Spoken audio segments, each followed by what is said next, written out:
It looked like somebody was bent over and had their head in the window of the deer blind. It either heard me or smelt me, and he pulled his head out of the tent and stood straight up, and that shocked me.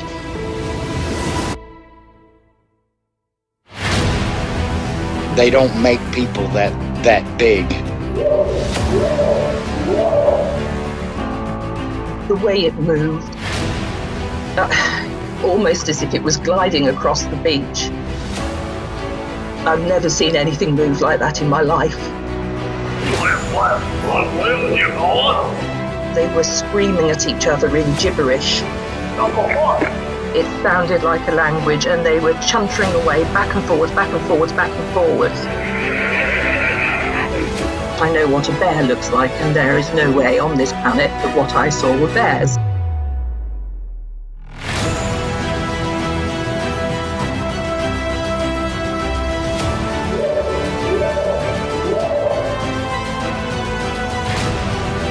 911, what are you reporting? Jesus Christ, you better... Sir?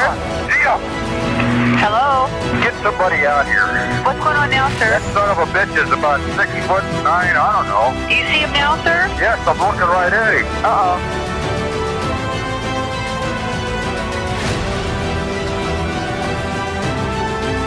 This is Tina from Athens, Georgia, and you're listening to Sasquatch Chronicles.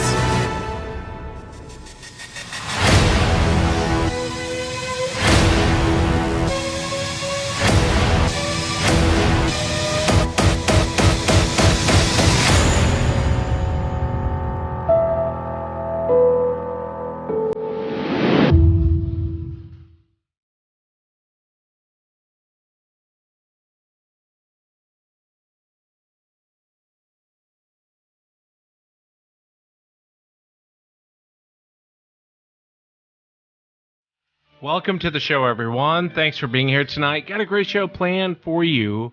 We're going to be chatting with DJ tonight. And DJ actually comes to us from one of my favorite states, Texas.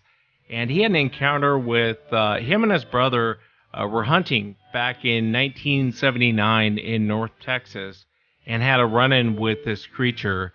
We'll be chatting about that tonight. You know, on the show, a lot of times I play vocals or suspected vocals that Sasquatch make. And to be honest with you, it's one of my favorite parts of the show. I always love playing different sounds for you guys to listen to. And, you know, we all get a chance to kind of listen to it. And there's a story that came out of Cape Cod with regard to a diver and a humpback whale. And it's one of those stories that is definitely truth is stranger than fiction. And before I play that encounter, a pretty unbelievable encounter, what I thought I'd do is keep with the theme of the show. You know, humpback whales, they make some of the most beautiful sounds. This sound that I'm about to play for you was a humpback whale and her newborn calf. And they just make these weird, haunting, almost song-like sounds. Let's take a listen.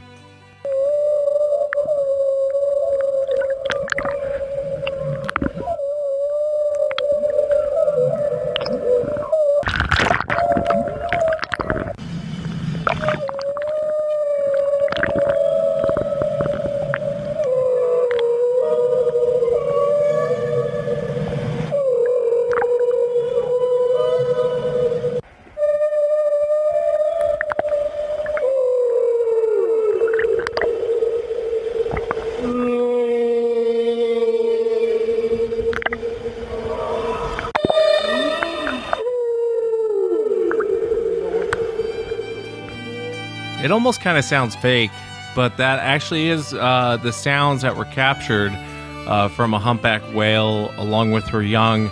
And they're huge mammals. I mean, they're the size of a school bus. I think they can weigh up to like 40 tons or something like that. And there's a strange story that came out of Cape Cod.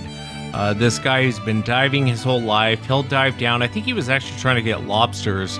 And he was about 35 feet down. And then everything went dark. And he describes what happened. This is crazy. Let's take a listen. epic encounter at sea. A Cape Cod lobster diver is recovering from injuries after he says he got caught in the mouth of a humpback whale. Our David Bienick just spoke with this man and is live in Wellfleet. David, this is unbelievable. Absolutely, Maria. It is a whale of a tale. Some might say a whopper of a fish story. But this one comes with eyewitnesses. He was trying to get me out. Still in scrubs from his trip to the hospital, Michael Packard has pains in his legs and a story of biblical proportions. Packard was diving off his lobster boat, was near the bottom when he says all of a sudden he felt as if he'd been hit by a truck. And everything went black. And all I could feel was just muscle and skin all around me. Packard says he was in total darkness and he could feel the whale's movement in the water. But at first, he didn't realize what was happening. It was like, did I just get bit by a shark? Or, no, it's not a shark. I'm in a whale's mouth. You figured that out while you're inside the whale? Yes. He struggled, thought about his wife and 2 sons, and thought he might die. Then, after about 20 or 30 seconds, he says the whale spit him out. And then all of a sudden, I saw light and white water everywhere. And all of a sudden, I was thrown from his mouth. He was shaking his head, trying to eject me out of his mouth. Packard's shipmate saw him come flying out of the water. The captain of a charter boat that was nearby says he did too. Wasn't sure what it was. Then when I saw the white flipper fin on the side, I go, that's a whale.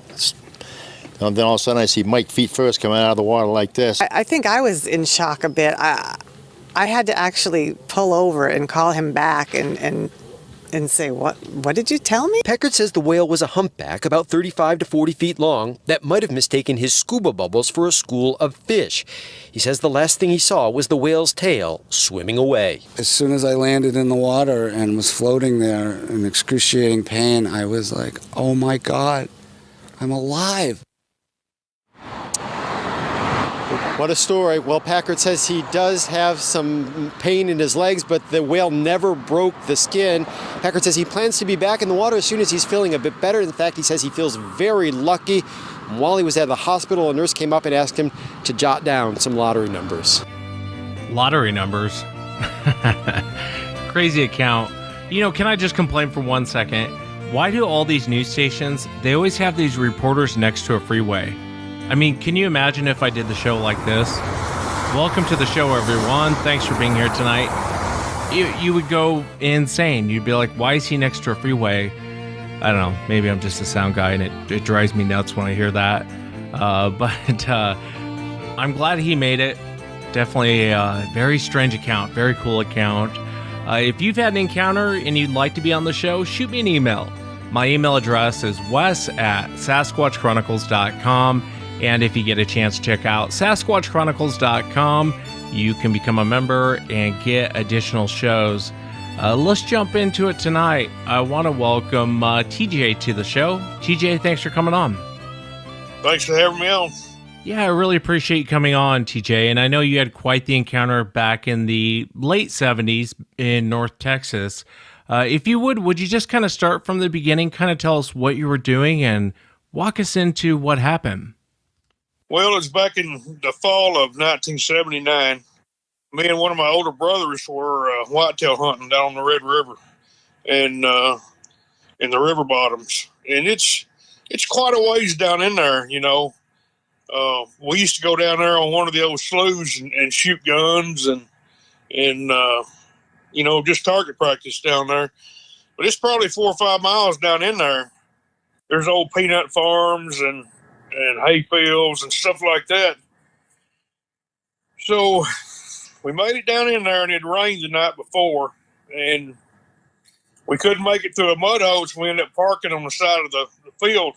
We walked probably a quarter mile down to that slough, and my brother, he picked him a spot out where he was going to sit and hunt. So I went on north and walked up the edge of the slough and went to the very end where there's kind of a horseshoe that goes in and comes back out, where a tractor goes in with a disc, you know, and turns around, and he keeps disking. But there's a game trail off the northwest corner that goes down into the slough down to the river.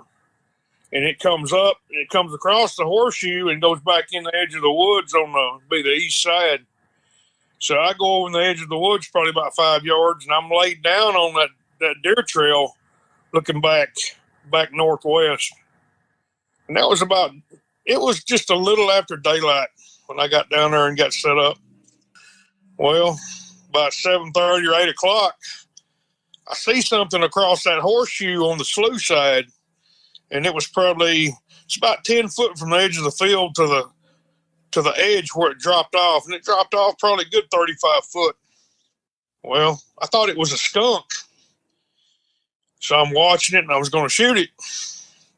And I waited. Well, it's looking around.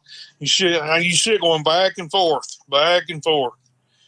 Well, what it was doing was that Bigfoot was crawling up that steep bank, and he was sticking his feet in that bank and coming up a little at a time, and he was looking across the field. But he comes up, and pretty soon I see his eyes, then I see its nose, and then I see its chin, and shoulders, and it reaches up and it grabs 2 leaves off a sweet gum tree and eats them. And I'm going, holy crap, look at this. Well, it walks on up the bank, and pretty soon I see the arms, the waist, and the legs, and then when it stands up, I just about come out of my skin. Well, it walked around there kind of in a circle at first, and it's looking back and forth across the field to the marsh. And it picks off a couple more leaves off that sweet gum tree, and it's eating them, and it's looking around. When it comes out into the field, and it heads towards where I'm laying at on that game trail, and starts coming across that field. And I got up, but I wasn't standing, all the way up. I was kind of hunched over, and I was watching him. And, man, I got a shot of adrenaline. I went from 0 to 1,000,000 miles an hour in a second. And I come out of that brush, and I was running, and I was quartering away from him. And he dropped straight down on all fours. And, man, I ran. I was scared to death. And I was hollering for my brother, and I was hollering, I was screaming, and I was running. And he was coming towards me. Looked like to me that he was going to cut me off at the edge of this corner of that slough. And I finally lost sight of him, and I run down to where my brother was at. And I fell down on my knees, dropped my gun, and I just freaked out.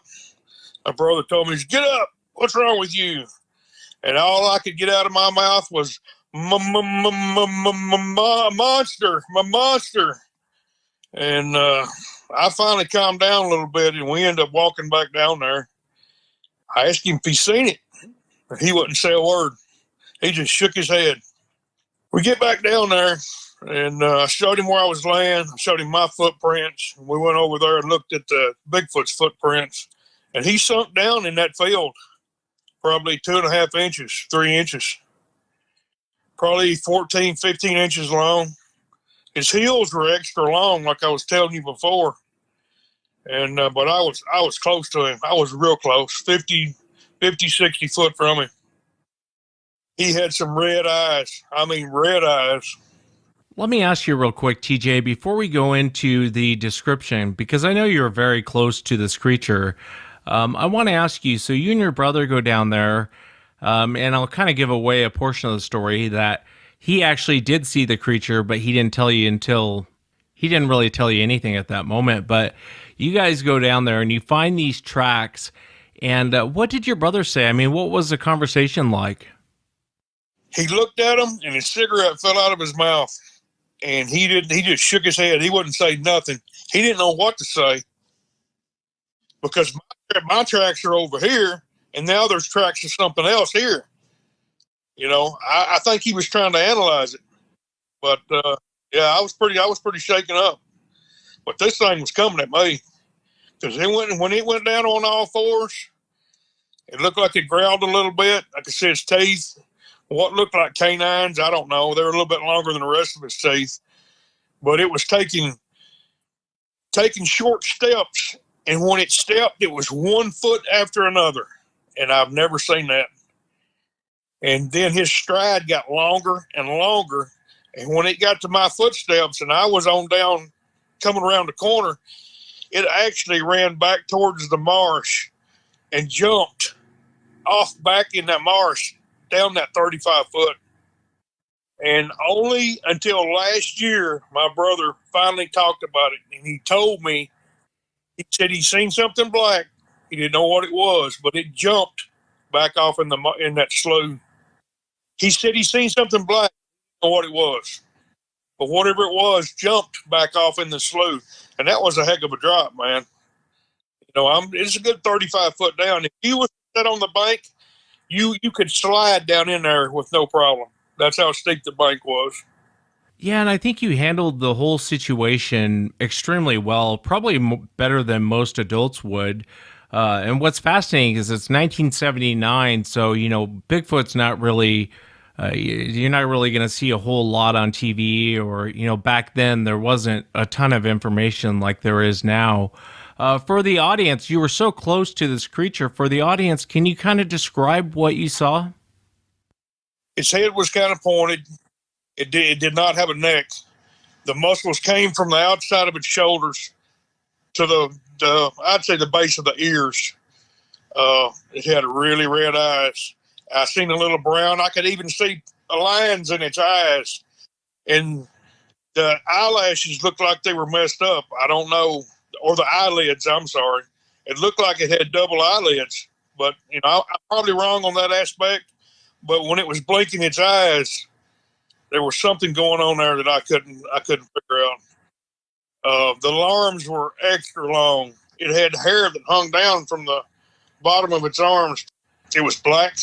It had grass and leaves in with the hair. I guess where it'd been sleeping that morning. I don't know. But it was tall. It was a good 8 foot, and it probably had 4 foot shoulders on it. But it was kind of scrawny looking. Like I told you before, it looked like it was malnourished. You could see the ribs on the bottom. You could see it. You could see through a portion of the hair that was on its body, and you could see its kind of gray black skin. Not like it had the mange, but just where the hair was thinner. You know what I mean? Yeah, I definitely do. But it had some real big cheekbones, big brow across its forehead, across its eyes. It had some human characteristics, but it was not human. It was an animal. What human characteristics did it have? In the face, you could tell it looked part human in the face because it had a big nose and the nose was flat. But it had a big nose. The nostrils were turned down, not up, like a monkey or a gorilla. But it looked human, Yeah, it's scary, man. Especially being any age, really, being that close to one of these creatures. And when you and I were talking, you said you knew it was a male. We don't have to go into it, but you knew it was actually a male. Yeah, I could see its genitalia. Yeah, it was male. Yeah, a couple things really fascinate me about your encounter. One is the double eyelids, and we can go into that another time. But the red eyes, that really, really fascinate me, especially since it's during the day. Were the eyes glowing red? No, they were not. They were sunken back a little bit in its head. Yeah, that's strange. So they weren't glowing. It was more or less kind of a reddish tone? Yes. Yeah, it's very strange about the reddish tint. The creature probably had no clue you were even there till the last moment. I mean, that's kind of my impression. I think it would have walked over on that deer trail where I was laying. That's what I thought. Now, it never seen me until I come out of that brush. And when I come out of that brush, I was running. To me, I was running for my life. That's what I thought. And that's the reason I was terrified, man. Because it was coming towards me after it went down. It got up, and it was walking hunched over, coming towards me. I thought, oh, good God, here we go. Yeah, I can't imagine being 14 years old, you're out there hunting, and you see this thing you've never seen before, and then you're going to take off running, and at the last moment, you kind of look back, and it's dropping down on all fours, and you see teeth. Pretty much, with his mouth open, almost like he was growling at me. I think I spooked him as much as he scared me. Because, like I say, he never knew I was there until I came out of the brush. I'm always kind of amazed by the intelligence of these creatures. You know, from talking to you and reading your email over the last couple days, you know, the creature didn't necessarily come after you. It did in the beginning, but then it went to almost cut you off, and that's kind of the scary part. I think so. He was walking towards me, because if he wanted to got me, I think he could have got me. I think he could have. Yeah, and here we are almost 40 years ago, and you're in North Texas, and you're running into this thing. At the time, what did you think it was? You know, I didn't know. All I could think of was Bigfoot. That's all I could think of. Now, there's a big history of them being around here and them being on the river. A lot of the old people, some of them will talk about it and some of them won't. But there was an incident upriver, probably 10 miles, where one walked through a community and walked through these people's yard. There's just been a history of them that you don't hear a lot of, but it's there. Yeah, there's definitely a long history of it down there. If you look in a lot of the historical records, you won't find Sasquatch or Bigfoot. You'll find wild men, boogers, that sort of thing. And even Davy Crockett talked about it. He claimed to have shot something in Tennessee. I know he's not from Texas, but Davy Crockett's a very important figure in Texas history and culture. And even in Tennessee, he talked about shooting a Yahoo, a 10-foot tall, hairy giant, while out in the woods. There's a weird letter that Davy Crockett wrote to his brother-in-law about running into a half man, half beast out there near where what's called today is Crockett National Forest. I've been kind of looking into that, but I'm getting way off track. The point is, there definitely is a long history of it there in Texas. How did this affect you? I mean, did you guys go out camping or hunting after this encounter? No. I never went back to that spot ever. And it took me a good couple of years to get back out in the woods and, you know, and to get past it. And I still think about it to this day. And I'm a pretty avid outdoorsman, but that's always in the back of my mind. And my senses are a little bit more heightened when I go out in the woods. I listen a little bit more, you know, and I'm watching a little bit more. Yeah, nothing wrong with being more alert and kind of being aware of your surroundings. Before we move on, I wanted to ask you about the tracks that you guys found. I know you said they were like 14, 15 inches long. One of the things about the tracks that really surprised you or kind of threw you off, you had mentioned the long heel. The track is actually a barefoot print, just like you were outside barefooted, but it's a lot bigger. Now, this animal had a longer heel.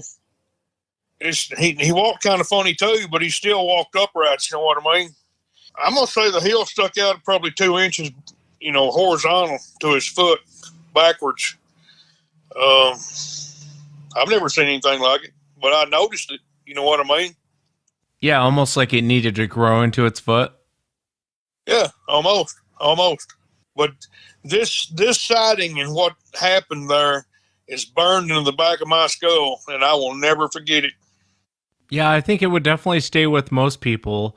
And the encounter itself, you know, the creature almost cutting you off is a little disturbing.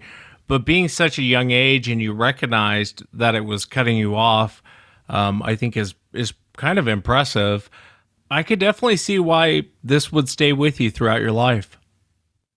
We got back home. I told my mom what happened, and she said, "You got chased by Bigfoot?" And I told her, "Yeah." And I told my brother, I said, "Come in here and tell her what happened." He wouldn't say a word. He just shook his head. And she said, "Well, you boys be careful out there." I said, "Like, Mom, you don't understand what just happened. Huh? It almost got me." You boys be careful out there. But I had a gun, and I run from this thing. And it would be a different story now. It would be a different story. Yeah, I think in that situation, it's probably best you didn't fire off a couple rounds. I think it would have went bad pretty quick. But being 14 years old and you have a large caliber rifle in your hand, and a lot of times hunters don't shoot. They shoot a lot less than most people might think. But looking back almost 40 years ago, you're in this situation. Why didn't you shoot?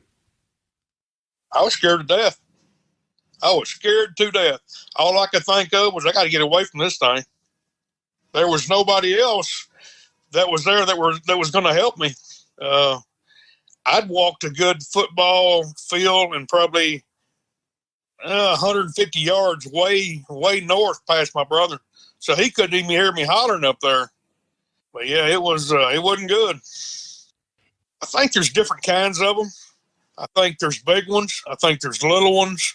I think they have different characteristics, because this one that I seen with the pointed head looks nothing like the one that I've got the picture of.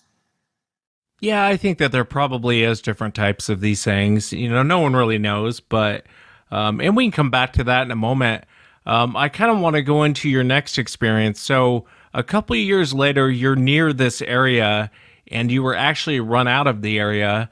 If you would, tell us about that. Well, the first encounter that I had, my stepdad had 350 acres that were down in the bottom. This is probably 20 miles from where that other one happened. I was deer hunting on a point on a ridge one evening, and I was sitting there overlooking the bottoms, and there's a creek that runs down through the bottoms. I didn't know what a wood knock was. I had no clue. Well, pretty soon I hear one. I hear a bang. I didn't think nothing about it. About 20 minutes later, bang, bang. There's two more big wood knocks. I thought, well, that's weird. Then another wood knock. I'm like, well, I know nobody else was down there. It takes a long ways to get in there, and it's one road in and one road out. And then pretty soon after that, a tree goes down. And I turn around, I was like, well, I better get up. So I start looking. I didn't see a thing. I didn't even see where the tree was that went down, but it was close. So I called it a day and I went on in. Well, later on, me and my buddy was down there deer hunting, and we were in his vehicle. And have you ever been out in the woods where it's so dark after the sun goes down that you literally cannot see your hand in front of your face? Yeah, absolutely. Well, that's the way it was that night. We got back to the vehicle after dark, and we didn't have no flashlights. Well, his vehicle wouldn't start. And I'm like, well, this is good. So now we have to walk out. This is before cell phones. We're standing out there yakking at each other by the vehicle. Pretty soon, here comes a flipping rock over the car. I'm talking about one size of a softball. I'm like, well, where in the hell did that come from? And I told my buddy, I said, you see that? He said, what? I said, man, something just threw a rock at us. Here comes a stick over the car. I'm like, what the hell, man? And my stepdad, he had cows, but there was none down there at the time. Pretty soon we heard some snapping, and cracking over in the edge of the woods. I told my buddy, I said, man, there's something over there. And we had in the past, we had a black panther down there. It would come and go, during the seasons. We're standing there talking, and we both had deer rifles. I said, when the only option we had was to walk out. So we're talking, and we were both looking too, and we start walking out. Well, we start hearing footprints. I mean, big footprints. We walked probably about 20 yards, and we stopped, and we start hollering at it, get out of here, get out of here. Well, we're standing there. We don't hear anything. We started walking again, and it started walking again. When we stopped, it would stop. Well, that slow walk turned into a fast walk pretty quick. And we got probably halfway out to the gate, and we stopped for a second, and it stopped. It was pulling limbs back on trees, and you could hear those limbs that go when they came back, when the limbs would come back around. Well, that turned into a run to the gate. And when we stopped that second time there, I shot once in the woods and he shot once in the woods. And it followed us all the way to the gate. He got through and I got through the gate. And then it was another 3 miles out to the main road. But at the end of that road, it was probably 200 yards up there. There was an old house, and there was a black couple that lived up there, an old black couple. And I told them, I said, come on, we're going to go up to the house up there. So we get up there. We're standing by the porch, and I give him my deer rifle, and I told him, I said, I'm not going to walk up there with this gun. So he's standing by the edge of the porch, and I walk up there and knock on the door, and I know that old man's name. And I said, Mr. So-and-so, I said, we need to use your phone. And he had opened the door, and he shut the door, and he walked back in. And I flat out told him, I said, we're not leaving until we use your phone. So he opens up the door, sets the phone on the porch, and shuts the door. Well, I called a friend of mine, and he came down there and got us. But whatever it was close. And it followed us all the way out. Yeah, I hear this type of encounter, probably more than any other encounter. And I find it very strange. I mean, even on Friday night show with the members, we were talking about this. Well, Steve was my guest, and he had a very similar encounter like this. I want to ask you, TJ, was it following you from behind, or was it following you off to the side? It was off to our left side. We crossed that gate and started up the hill. I couldn't hear it come across the road, but I heard it when he hit the other side of the road and went up a little hill off into the woods, and it was stepping on branches. And this thing was huge. You could tell by the way it was walking, it was big. And it was on 2 feet. It wasn't 4. Yeah, and this type of behavior, I don't think that you ran into a person. I think it probably was one of these creatures. I've heard this encounter a million times. They generally will start off throwing something at you, and then as you leave, they will pace you out. And that's why I don't think it was a person. I mean, I don't think any sane person would pick up rocks and start throwing it at 2 armed men in the dark and then follow them out. You know, I mean, just most hunters are cool, but to me, that screams, please shoot me. But in the moment, what did you think was actually going on? I had no idea. Like I say, we didn't have flashlights, and it was pitch black. You literally could not see in front of you. I didn't have a clue. But later on, I'm leaning towards thinking it was a Bigfoot down there. Those bottoms in that area, nobody ever goes down there. There's no pressure. It would be a good spot. And there's a really large creek or river that runs through that section that runs into the Red River. So if a Black Panther could live down there, so could it. Yeah, without a doubt. You know, and this type of behavior is odd to me. This encounter, like I said, I've heard so many times, and you know, for me, it almost feels a little supernatural. And I told Steve that on Friday night show. You know, because people never actually see what's pacing them. They never actually see. It seems like it's just enough in the bush to where you can't see it, but for some reason it can see you. And the weird part is it matches you step for step. And you get up there in North Texas, try and pace someone where there's not obstacles in your way and it's daylight. If you're trying to focus and, you know, step for step match them, you're going to trip, you're going to hurt, you're going to fall and hurt yourself. And it never seems to happen with these things. It's very strange. And that type of behavior, what's your take on it, TJ? Do you think it's like intimidation to try and get you to leave? I think it is. I really do. My stepdad, he used to lose cows all the time. And I'd always ask him, you know, we're a couple short on cows or calves. I found a dead one down on the edge of the field. And he said, oh, the varmint's supposed to got it. And I think he knew what was down there, but he wasn't going to say nothing. I really do. Did anything else ever happen on that property when you were growing up except for one missing cow? Yeah. One night it did. One night something chased, there was probably about a dozen cows, chased them through 2 barbed wire fences and past my place down the road. I had 3 dogs. Every one of them dogs went underneath the house.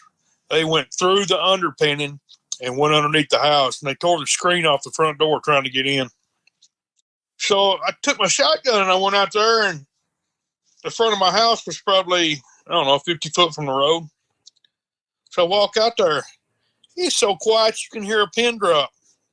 I mean, there was no sound whatsoever. I could not get them dogs out from underneath my house. So I'm standing out there and I'm looking around. I don't know. The hair on the back of my neck stood up, and I went back to the house and went back in and locked the door. And those dogs, they didn't come out till the next day. Something was out there, whether it was a black panther or a Bigfoot or whatever, but something was chasing those cows to run them through 2 barbed wire fences. Yeah, and I think we're actually giving clues when these things show up. Like the hair on the back of your neck standing up, the forest just going silent, and then your dog's reaction. Most large dogs, they're not going to cower from a panther. You get a bunch of them together, they're probably going to stand up and fight. And for them to run and hide and you couldn't get them out, it's like the dog's telling you to go inside, get away from this thing. It's definitely fascinating stuff. I know all of this happened 35, 40 years ago, and I would definitely love to talk with your neighbor, but your neighbor contacted you. He lives about 7 miles down the road from you, and a lot of really bizarre things have been going on and around his property. Tell us about it, if you would. He was a non-believer. He didn't believe in Bigfoot, and his dad didn't believe in Bigfoot.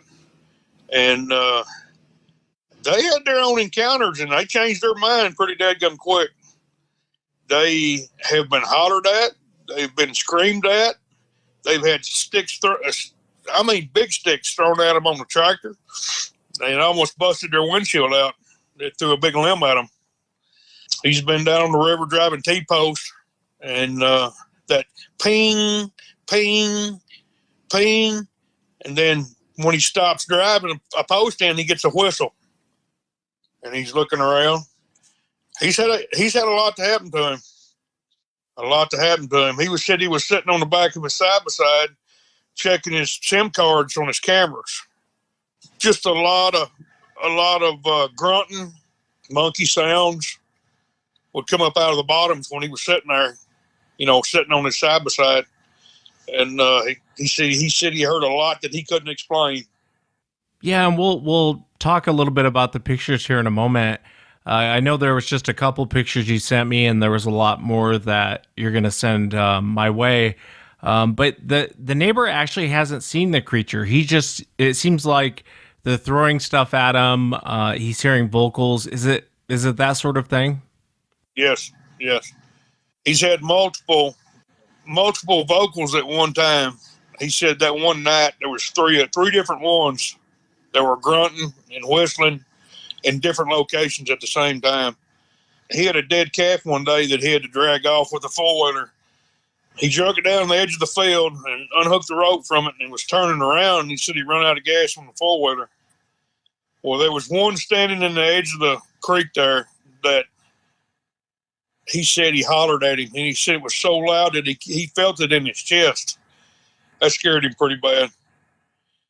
He said he run up. It was a couple 100 yards. He run up there, and he got into his big tractor and then come back down there. And he said nothing was there. But did you get the pictures of the trees that were stripped?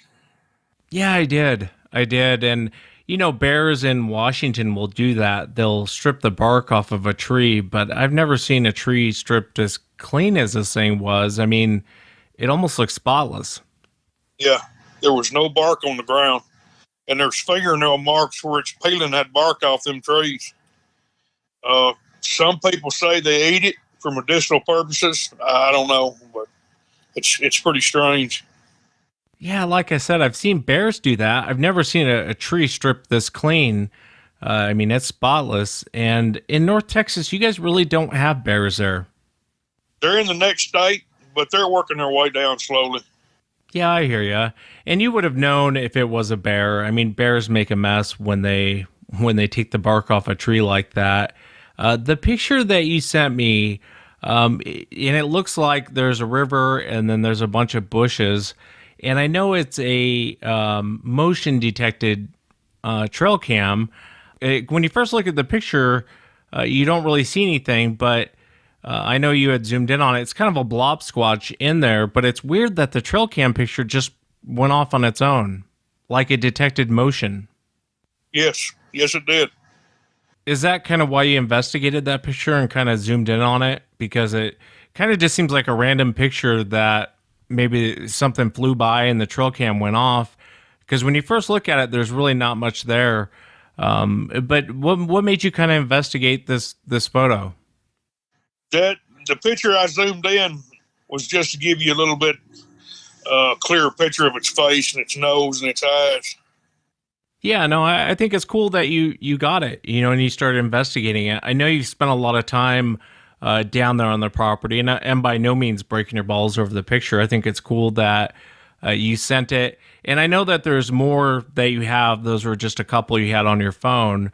And I would definitely love to see more of what you guys have, what you've captured on that property.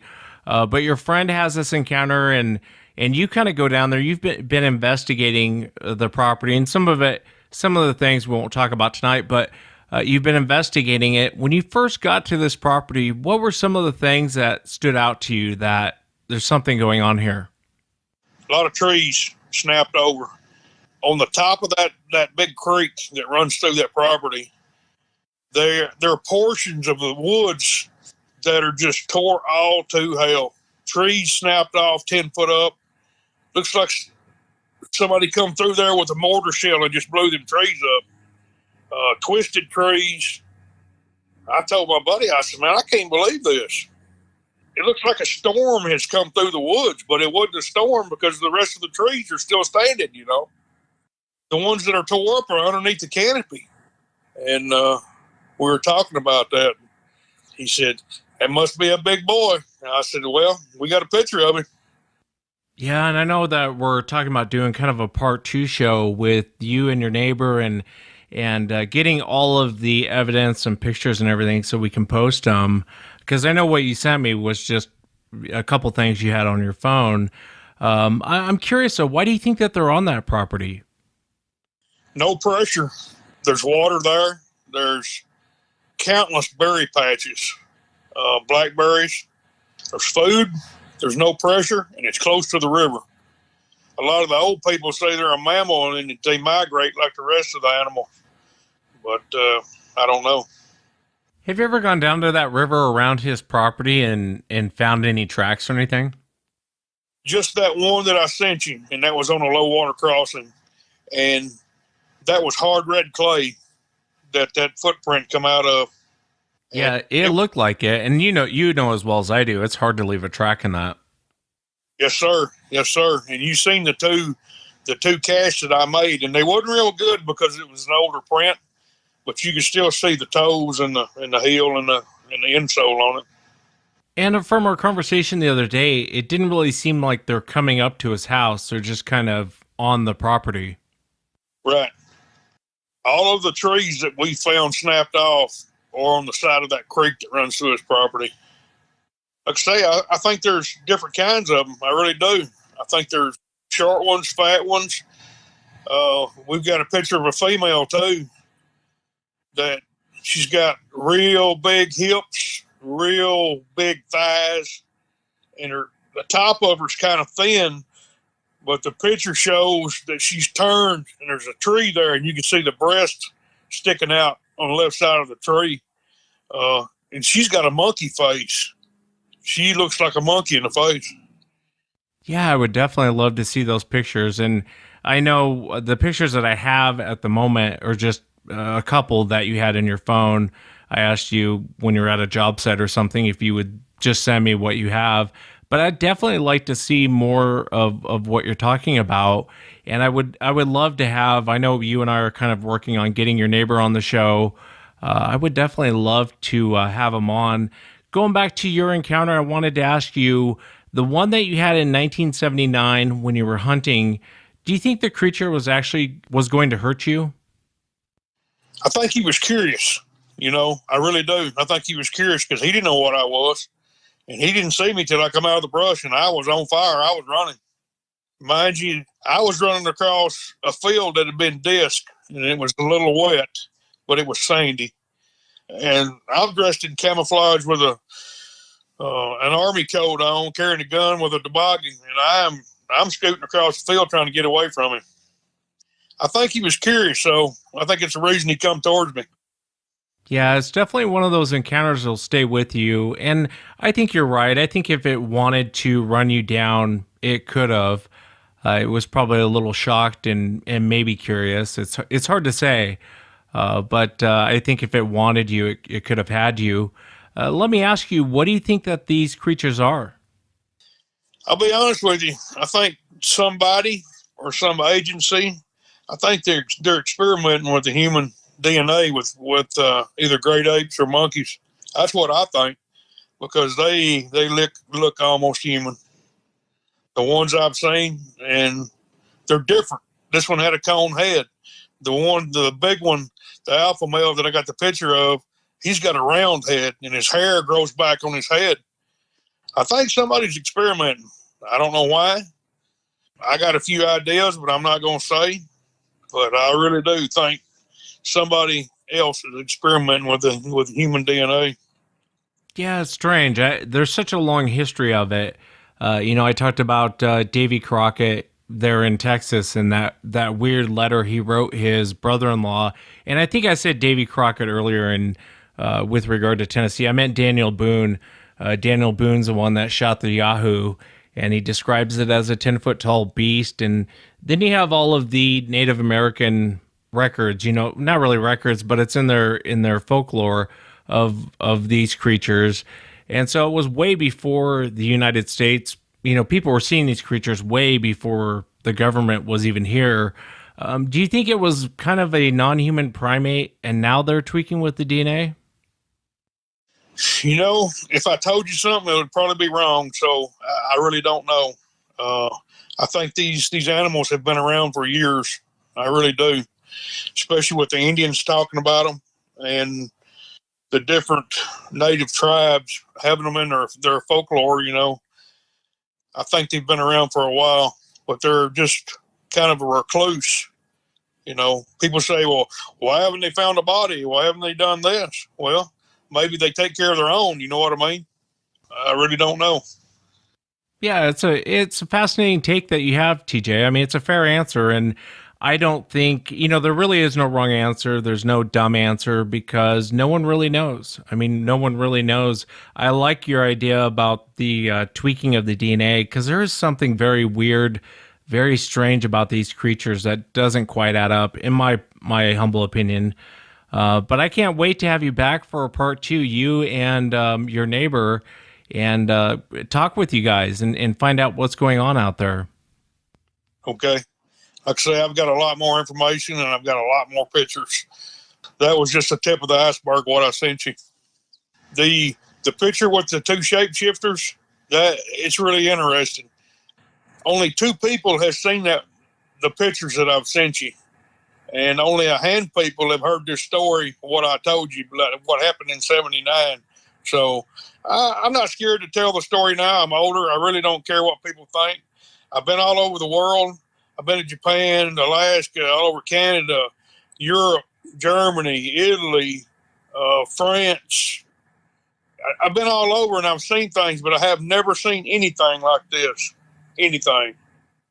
Yeah, and we'll discuss it more definitely in part 2. And for the audience, the picture that TJ is talking about with the shapeshifter, it's this weird light. It's kind of hard to describe. I'll post a picture underneath this episode, and I don't really know what it is. I think when you first look at it, you're like, oh, the light's playing tricks, coming through the trees, but it's weird. There's something weird going on there. But I can't wait to have you back, TJ, and thank you so much for taking the time to come on and share what happened to you over 40 years ago. I really enjoyed talking with you. Well, Wes, I appreciate your time, and I appreciate you having me on. I felt compelled to give you a call. I shot you an email and asked you if I could come on after listening to some of the stories, you know. And like I say, it's been a while, but it feels pretty good to talk about it. You know what I mean?